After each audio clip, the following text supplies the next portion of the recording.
سوف نتعرف في هذا المثال على كيفية دمج مجموعة من الأشكال معا في عنصر واحد، إذ أننا قد نحتاج بعد إدراج الأشكال إلى صفحة العمل إلى إجراء نفس التعديلات على هذه الأشكال في وقت واحد، وبالطبع يمكننا إجراء هذه التعديلات على كل عنصر منها بشكل منفصل، ولكن هذا قد يستغرق الكثير من الوقت والخطوات في حالة وجود عدد كبير من العناصر.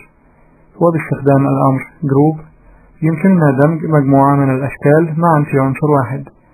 فمثلا الشكل الذي نراه يتكون من 3 عناصر، وبالضغط بالمؤشر مع السحب على أحد هذه العناصر سوف يمكننا إزاحته منفردا، ولا يتم إزاحة باقي العناصر، حيث أن كل عنصر من هذه العناصر منفصل عن العناصر الأخرى.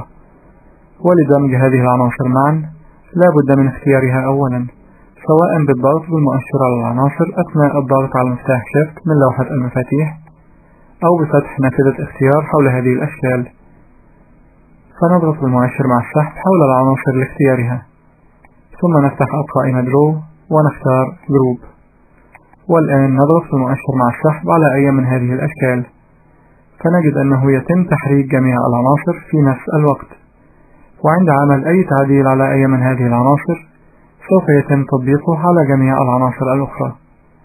فنضغط بالمؤشر مع السحب لأحد نقاط التحكم في القياس الموجودة حول العنصر، ونقوم بتغيير القياس، وكما نرى أنه يتم تكبير وتصغير جميع العناصر معا. وإذا أردنا تغيير أبعاد أحد هذه الأشكال بدون التأثير على باقي الأشكال نختار مجموعة العناصر ونفتح القائمة درو ونختار الأمر أنجروب، والآن نختار العنصر الذي نريده ونغير قياسه كما نريد. ولإعادة دمج العناصر مرة أخرى نقوم باختيارها مرة أخرى، ثم نختار جروب من القائمة درو.